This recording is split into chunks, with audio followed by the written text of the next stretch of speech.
हिते नाज़रीन खे अहम ख़बर ॾींदा पीपल्स पार्टी डी चौक ते जलसे लाइ दरख़्वास्त जमा कराए छॾी आहे। अहम ख़बर नाज़रीन सां शेयर कयूं पिया। पीपी 8 मार्च ते इस्लामाबाद जे डी चौक ते अवामी लॉन्ग मार्च जो जलसो करण जो फ़ैसिलो कयो आहे। पीपल्स सेक्रेटरीट जे इंचार्ज जलसे जी इजाज़त लाइ इस्लामाबाद ज़िले इंतज़ामिया खे दरख़्वास्त ॾेई छॾी आहे। जलसे खे बिलावल भुट्टो ज़रदारी समेत पीपी क़यादत ख़िताब कंदी।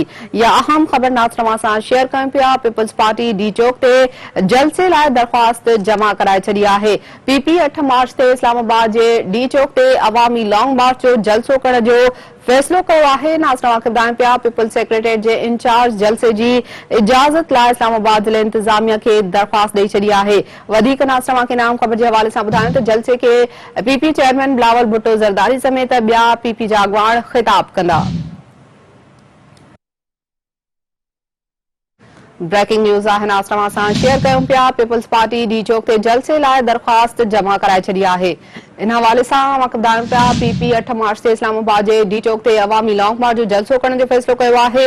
जॾहिं त पीपल्स सेक्रेटरी जे इंचार्ज जलसे जे इजाज़त लाइ इस्लामाबाद ज़िले इंतज़ामिया खे दरख़्वास्त ॾेई छॾी आहे। जलसे खे पीपी चेयरमैन बिलावल भुट्टो ज़रदारी समेत पीपी जी ॿी क़यादत ख़िताब कंदी।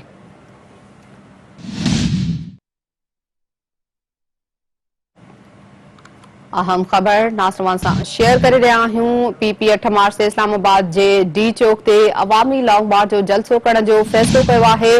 पीपल्स सेक्रेटरीट जे इंचार्ज जलसे जी इजाज़त लाइ इस्लामाबाद ज़िले इंतज़ामिया खे दरख़्वास्त ॾेई छॾी आहे। जलसे खे पीपी चेयरमैन बिलावल भुट्टो ज़रदारी समेत पीपी जी ॿी क़यादत ख़िताब कंदी।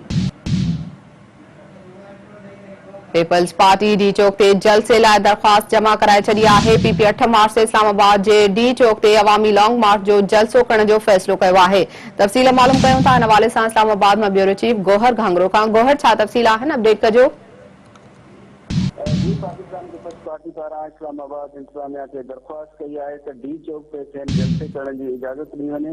इजाज़त आहे त जेको डी चौक वाक़िआ आहे उहो शाराए दस्तूर ते रेस्टोरेंट जो इलाइक़ो आहे ऐं उते जलसे जे लाइ इंतज़ामिया खां इजाज़त वरिती वेंदी आहे ऐं अहिड़ो कानूनी रस्तो पाकिस्तान पीपल्स पार्टी अख़्तियार कयो आहे ऐं पाकिस्तान पीपल्स पार्टी जे सेक्रेटरी जनरल नैयर हुसैन बुखारी दरख़्वास्त ॾिनी आहे इस्लामाबाद इंतज़ामिया खे त 8 मार्च ते जेको पाकिस्तान पीपल्स पार्टी जो लॉन्ग मार्च आहे उहो डी चौक ते हू जलसो कंदा ऐं अहिड़े जलसे जी हुननि खे इजाज़त ॾिनी वञे। अहिड़ी दरख़्वास्त बाज़ाब्ता तौर ते पाकिस्तान पीपल्स पार्टी पारां इस्लामाबाद इंतज़ामिया वटि अहिड़ी दरख़्वास्त जमा कराई आहे ऐं हुननि इहा दरख़्वास्त कई आहे हुकूमत खे त हुननि खे जलसे जी इजाज़त ॾिनी वञे। जी ठीकु आहे, वॾी महिरबानी गोहर घांगरो अपडेट करण लाइ।